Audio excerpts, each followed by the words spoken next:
my dogwood is now ready to be colored.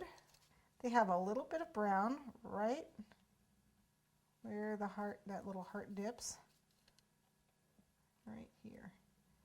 And they have a little bit of green there. So we're just gonna do each of these and just a teeny, this is just brown petal dust. Again, you can use your actual liquid gel colors if you prefer. Okay, and then a little bit of green.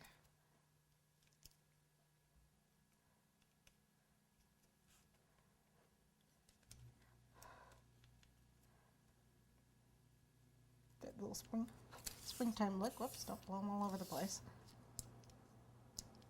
Sometimes I'll put a hint of pink on them too, because some dogwoods have a little bit. There we go. So there we are, ready with our dogwood.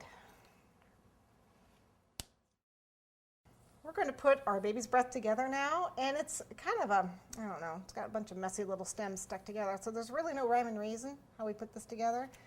So I'm just going to grab a couple of them, pinch them together. Don't want a little collision going on. And then just start taping. Grab another little piece, start taping. Another little piece.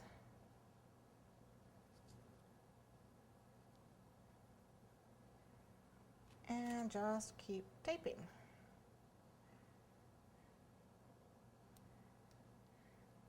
Now, these stems get kind of thick, so once you actually have them taped on, you can actually cut these off.